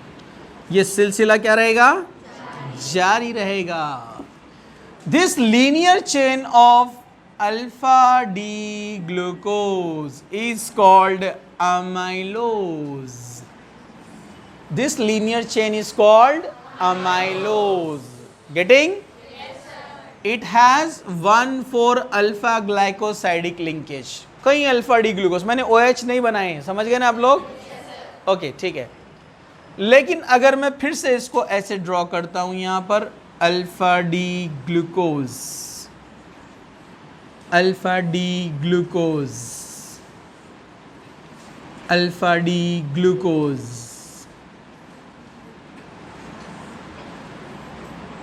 Okay, 1,4 alpha glycosidic linkage. एक और एक यहां पर चेन बनाता हूं मैं,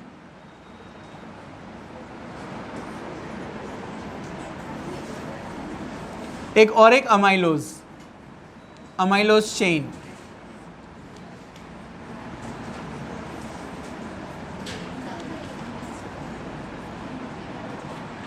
okay. So it has 1,4 alpha glycosidic linkage as well as 1,6 alpha glycosidic linkage with another amylose. Only linear chain रहा 1,4 amylose, अब दो amylose को 1,6 पोजीशन पे ज्वाइन कर दिया, समझा आपको? तो ये अमाइलोपैक्टीन, दिस वन इज अमाइलोपैक्टीन, इसको कहते हैं अमाइलोपैक्टीन। तो अमाइलोज अमाइलोज अमाइलोज, ऐसे कई अमाइलोज एक दूसरे से 1,6 लिंक पर नेटवर्क स्ट्रक्चर बनाएंगे, समझा आपको? Net like structure, branch, okay. तो ये होता है 20%, ये होता है 80%, और इन दोनों को मिलाकर बोलते हैं स्टार्च, ओके। बनाएंगे आप इसको, रुक जाओ ना, यहाँ मैं आपको सेल्यूलोज भी बता देता हूँ। सी, सेल्यूलोज में होगा बीटा डी ग्लूकोज, क्या होगा? और जब बीटा डी ग्लूकोज लेते हैं हम, तो OH किधर आता है? कार्बन नंबर 1 का ऊपर, तो क्रॉस लिंकेज बनेगा, और ये सिलसिला जारी रहेगा, क्रॉस लिंकिंग,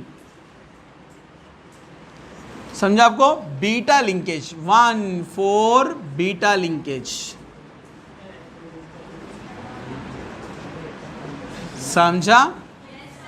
दोनों भी नॉन रिड्यूसिंग है, ये प्लांट्स में होते हैं, ये पोटैटो वगैरह बहुत सारे फ्रूट्स में होते हैं, वेजिटेबल्स में होते हैं, ठीक है, ओके। दोनों भी नॉन रिड्यूसिंग है क्योंकि इनके टर्मिनल्स अवेलेबल नहीं है ना, पॉलीसैकेराइड है, ओके। चलिए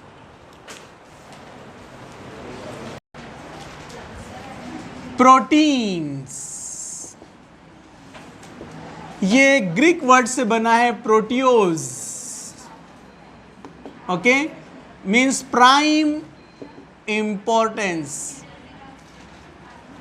प्राइम इंपॉर्टेंट या प्राइम इंपॉर्टेंस।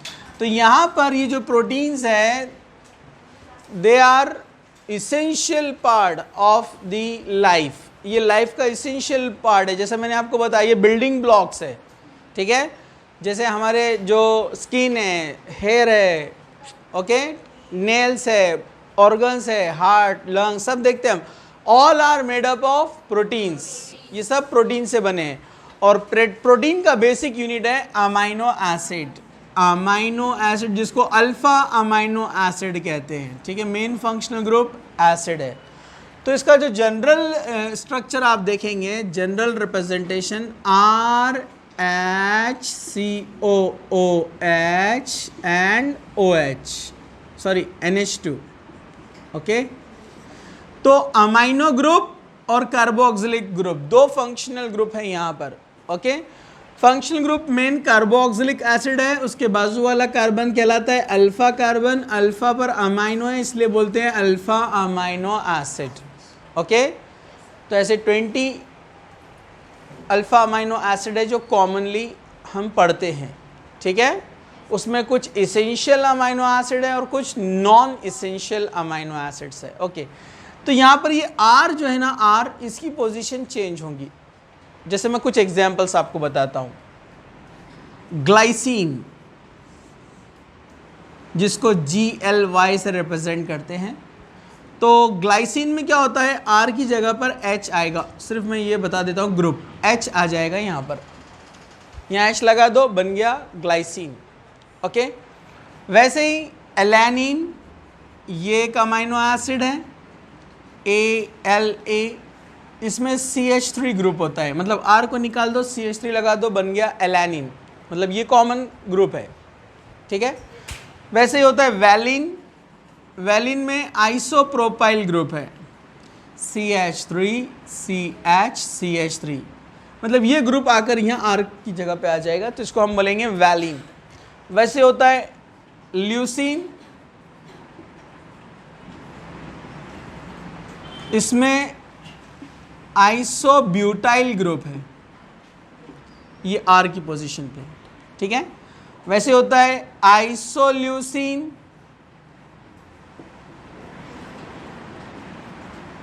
ओके, उसमें सेकेंडरी ब्यूटाइल ग्रुप होता है, मतलब CH3 इधर है, सेकेंडरी ब्यूटाइल ग्रुप। तो ऐसे डिफरेंट ग्रुप यहाँ पर लगते जाते हैं। जैसे कुछ होते हैं एस्पार्टिक एसिड, एस्पार्टिक एसिड जिसमें जो है CH3 COOH CH2 CH2, ये ग्रुप रहेगा एसिडिक ग्रुप, एस्पार्टिक एसिड। इसको यहाँ पर लगा दो आप R की जगह पर, बन गया एक एस्पार्टिक एसिड अमाइनो एसिड। तो ऐसे 20 दिए हुए हैं आपको यहाँ पर। अब इसमें कुछ होते हैं essential amino acid and non essential amino acid. तो हमारी बॉडी जिनको सिंथेसाइज कर सकती है उनको बोलते हैं नॉन एसेंशियल, मतलब नो नीड, एक्स्ट्रा फूड से नहीं चाहिए अपने को, ठीक है। और जो हम अमाइनो एसिड हमारी बॉडी नहीं बनाती है वो हम फूड के थ्रू लेते हैं, ठीक है, उसको बोलते हैं इसेंशियल अमाइनो एसिड्स। तो वो इसेंशियल अमाइनो एसिड को याद रखने के लिए मैं आपको यहाँ एक शॉर्टकट दे देता हूँ, TV मिल पाथ। ये इनिशियल्स नहीं है, ये TV मिल पाथ उनके नेम है, जैसे टायरोसिन, ये वैलिन, मिथियोनिन, आइसोल्यूसिन, अभी देखा ना, आइसोल्यूसिन, ल्यूसिन, लाइसिन, ओके। ये फिनाइल नहीं, ये कौन है बताता हूं मैं इसको, हिस्टिडाइन, ये प्रोलीन,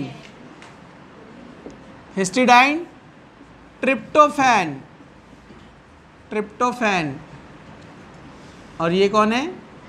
एलानिन। एलानिन है इसमें? ओके, नो, अर्जिनाइन, अर्जिनाइन है।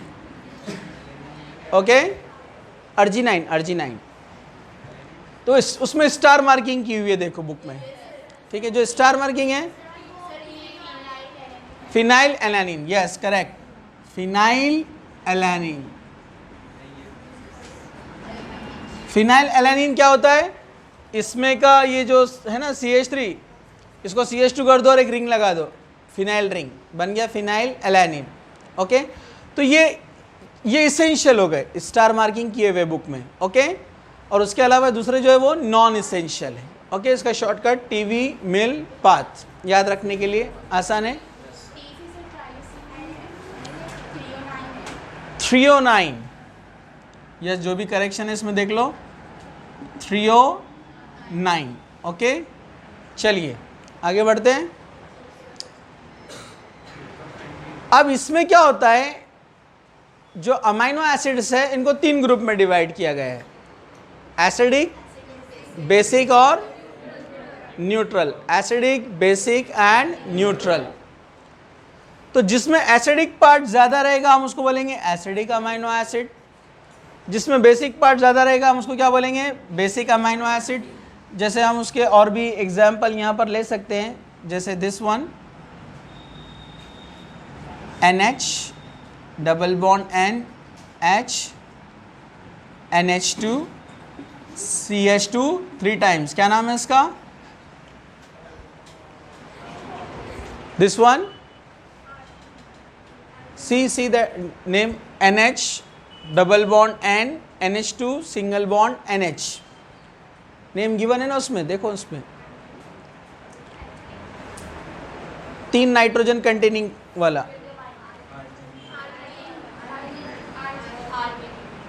अर्जिनाइन, अर्जिनाइन है वो, ठीक है। ये जो आपने बताया ना ये वाला अर्जिनाइन, तो इसमें आप देखेंगे नाइट्रोजन है और नाइट्रोजन के पास क्या होता है? Lone pair. तो जिससे वो कौन सा नेचर बताएगा? बेसिक। अरे भाई यहाँ इलेक्ट्रॉन डोनर कौन रहते हैं?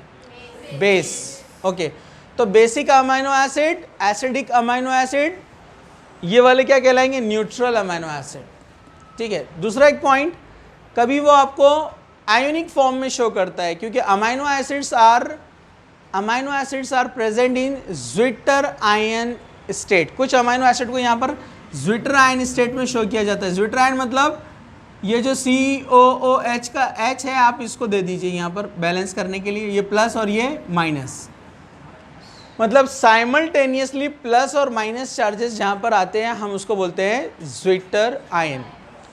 अगर इस ज्विटर आयनिक फॉर्म में अगर आपको कोई दिया हुआ है स्ट्रक्चर, तो आप देखेंगे इस पार्ट को बोलते हैं कैटायोनिक पार्ट और इसको बोलते हैं एनायोनिक पार्ट। तो जहाँ कैटायोनिक पार्ट आपको ज़्यादा दिखेगा वो रहेगा एसिडिक, क्योंकि उसके पास प्रोटॉन है ना, जब भी तो कैटायोनिक बना है ना वो, तो वो दे सकते हैं ना प्रोटॉन, तो वो एसिडिक। और जहाँ एनायोनिक पार्ट रहेगा वो बेसिक। इस पर एक क्वेश्चन आया था, ठीक है, नीट में, जिसमें अगर पॉजिटिव पार्ट यानी पॉजिटिव ये कैटायनिक पार्ट ज़्यादा रहा तो एसिडिक और एनायनिक पार्ट ज़्यादा रहा तो बेसिक। सिंपल है। ओके, तो ये हुआ जो है अमाइनो एसिड का classification on the basis of their nature, acidic, basic and neutral. Okay, amino acids different sequence में कनेक्ट होते हैं जिससे डिफरेंट स्ट्रक्चर्स फॉर्म होते हैं, ठीक है। जैसे प्रोटीन्स को 4 कैटेगरी में यहां पर जो है डिवाइड किया गया है, जिसको कहते हैं classification of proteins. So proteins are classified into 4 groups on the basis of their structure, ठीक है। First, primary structure. Primary structure of protein,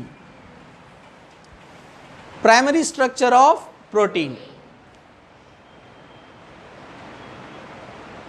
okay, primary structure of protein means, मैं इसको थोड़ा सा, primary structure of protein means it is the linear structure. Okay,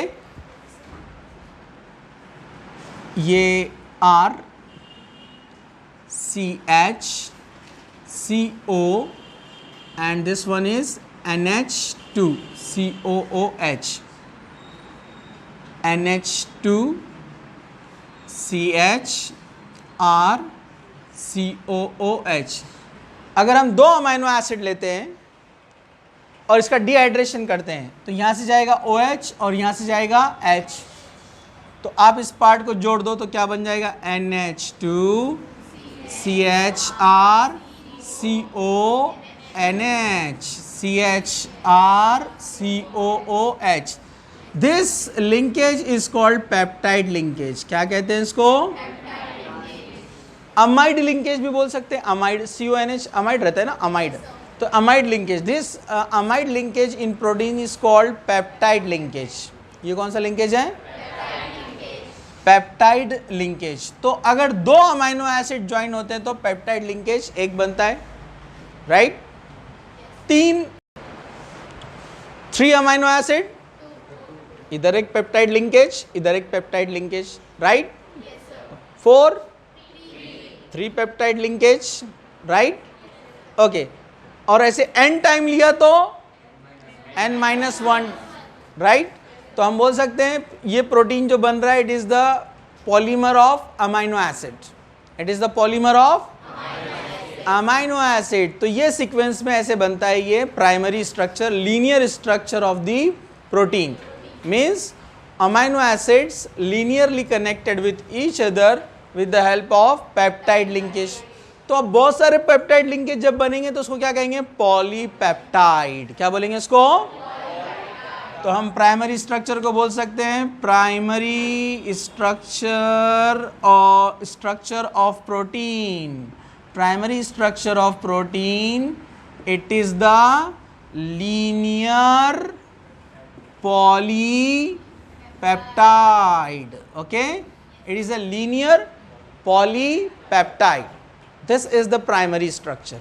okay, secondary structure, secondary structure में दो category है, alpha helix और beta pleated sheet. तो वो मैं बताता हूं आपको। Secondary structure of protein, secondary structure of protein, secondary structure of protein, इसमें दो होते हैं, alpha helix and beta pleated sheet या बीटा शीट लाइक स्ट्रक्चर, दो होते हैं, ठीक है? Alpha helix, alpha right angle के लिए यूज होता है यहाँ पर, और हेलिकल मतलब जो स्क्रू लाइक स्ट्रक्चर होता है। स्क्रू पता है ना आपको कैसे होता है? तो ये स्क्रू लाइक स्ट्रक्चर होता है ऐसे। ये पॉलीपेप्टाइड चेन है जो ऐसे जा रही है। ओके, जैसे लीनियर वाली जो चेन थी उसको प्राइमरी स्ट्रक्चर कहा हमने। अब ये कॉइल्ड है, कॉइल्ड, तो इसको बोलते हैं हेलिकल स्ट्रक्चर, स्क्रू लाइक, ठीक है? तो ये इसमें क्या होता है, अगर समझो ये यहाँ पर एक अमाइनो एसिड अपन यहाँ से शुरू कर रहे हैं, तो अमाइनो एसिड का लिंकेज क्या है? अभी देखा आपने, NHCHRCO, बराबर है? Next unit NHCHRCO,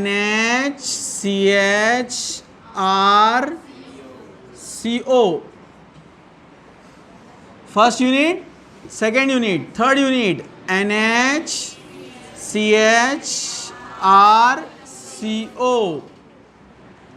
fourth unit NHCHR और ये CO। तो फर्स्ट यूनिट फोर्थ यूनिट से हाइड्रोजन बॉन्ड फॉर्म करता है, इसका हाइड्रोजन नाइट्रोजन के साथ जो है, ठीक है? This hydrogen and this oxygen forms hydrogen bonding. Okay, तो ऐसे यहाँ पर मल्टीपल हाइड्रोजन बॉन्ड्स तैयार होते जाएंगे, जिससे एक कॉइलिंग होता है स्ट्रक्चर में। मतलब ये जो ऐसे चेन थी, first amino acid, second, third, fourth. तो इसका H और इसका O कार्बोनिल का जब हाइड्रोजन बॉन्ड फॉर्म करेगा तो वो बेंड होगा ना, मतलब कॉइलिंग होगा ना उसके अंदर, तो ये कॉइलिंग इस तरह से चलते रहती है। तो ये अल्फा हेलिकल स्ट्रक्चर कहलाता है, alpha helix, helix screw like, ठीक है, ओके। बीटा प्लीटेड क्या होता है, इसमें कई पॉलीपेप्टाइड्स आपस में कनेक्ट हो जाती है। जैसे मैं बताता हूँ जिगजैग में आपको, ये एक पॉलीपेप्टाइड है NHCHCO, NHCHCO, NHCHCO, NHCHCO, ये सिलसिला जारी रहेगा। अब ये एक पॉलीपेप्टाइड है, ये प्राइमरी स्ट्रक्चर जैसा है, ठीक है। अब दूसरा पॉलीपेप्टाइड मैं इधर बताता हूँ, लेकिन अल्टरनेटिंग यहाँ पर हम CO को लाएंगे। CO के बाद फिर कौन शुरू होता है, NH, फिर CH, CO, NH, CH, CO, NH, CH, R, CO, और ये सिलसिला जारी रहेगा। NH, CH, ये इधर आ गया, R, CO। तो इसका यहाँ पर ऑक्सीजन और इसका हाइड्रोजन आपस में क्या बनाएंगे, हाइड्रोजन बॉन्ड। तो ये हाइड्रोजन बॉन्डिंग था विद इन द पॉलीपेप्टाइड, ये पॉलीपेप्टाइड के अंदर ही था। ये एक पॉलीपेप्टाइड जो है, एक पॉलीमर, और ये क्या है, दो पॉलीपेप्टाइड के बीच में। तो जहाँ जहाँ पॉसिबल रहेगा बॉन्डिंग वो वहाँ पर बनाएगा। जैसे ये NH यहाँ पर आ गया है, और कहाँ पॉसिबल है बनने के लिए उसको, ये CO, ओके, ये CO और इसका H, ओके, ये पॉलीपेप्टाइड, ये पॉलीपेप्टाइड, ये बीच में हाइड्रोजन बॉन्डिंग, ओके। फिर इधर वाला क्या करेगा, CO, इधर वाले से हाइड्रोजन बॉन्डिंग, राइट।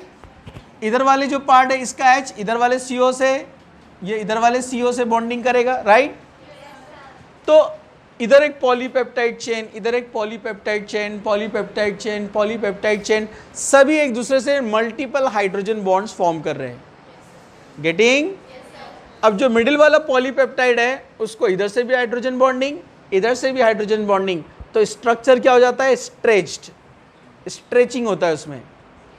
तो वो शीट लाइक स्ट्रक्चर बनाता है, शीट पता है ना आपको, पेपर शीट जैसे आती है, तो वो शीट लाइक स्ट्रक्चर बनाता है। उसको कहते हैं बीटा प्लीटेड शीट। क्या कहते हैं इसको, बीटा प्लीटेड शीट। फिर इसमें दो कैटेगरी होती है, आपको तो नहीं दिया है लेकिन उसमें होती है parallel and anti parallel. If terminal ends with same side, अगर टर्मिनल सेम साइड से एंड होते हैं तो उसको कहते हैं पैरेलल, और डिफरेंट से होते हैं तो उसको कहते हैं एंटी पैरेलल। तो this is the secondary structure of protein. Now tertiary structure, see here, ये जो कॉइलिंग हुआ है अल्फा हेलिक्स, ये भी सेकेंडरी, ये जो शीट लाइक स्ट्रक्चर बनेगा वो भी सेकेंडरी स्ट्रक्चर। टर्शियरी स्ट्रक्चर में क्या होता है, टर्शियरी स्ट्रक्चर, टर्शियरी स्ट्रक्चर में क्या होगा, कॉइलिंग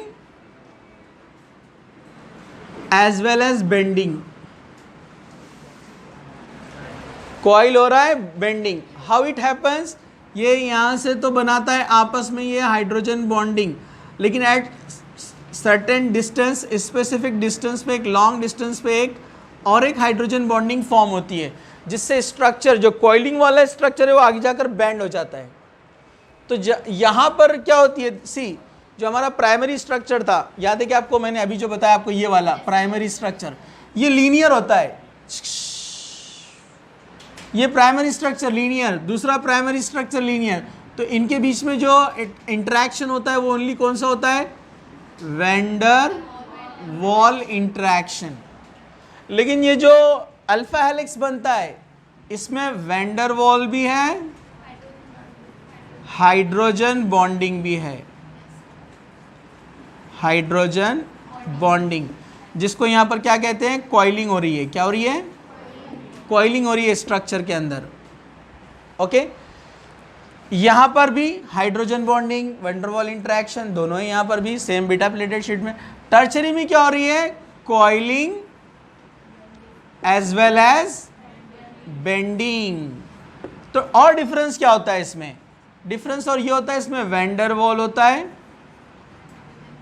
इंटरेक्शन, हाइड्रोजन बॉन्डिंग होती है, हाइड्रोजन बॉन्ड्स बनते हैं, और प्लस इसमें डाइसल्फाइड लिंकेज भी होते हैं। डाइसल्फाइड लिंकेज, डाइसल्फाइड लिंकेज जो अमाइनो एसिड्स अपन ने देखा ना, सल्फर वाला, देखा कि नहीं देखा?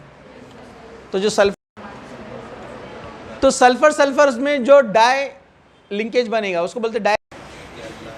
फाइब्रस प्रोटीन क्या होता है? Water insoluble. देखो ना अपने हेयर्स वाटर इनसॉल्युबल है ना, तो ऊपर वाले ने कितना अच्छा किया ना, इसको वाटर इनसॉल्युबल रखा, नहीं तो नहा कर आए चांद नजर आ रहा है। बराबर है कि नहीं है? बारिश में गए तो साफ, तो ऊपर वाले ने बराबर देखकर रखा ना उसको, बराबर है कि नहीं है?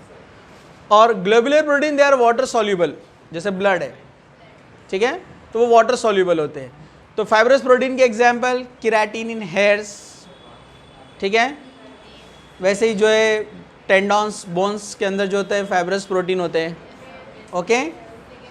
और फीदर्स जो होते हैं बर्ड्स के, पता है ना आपको, तो ये फाइब्रस प्रोटीन के एग्जाम्पल है।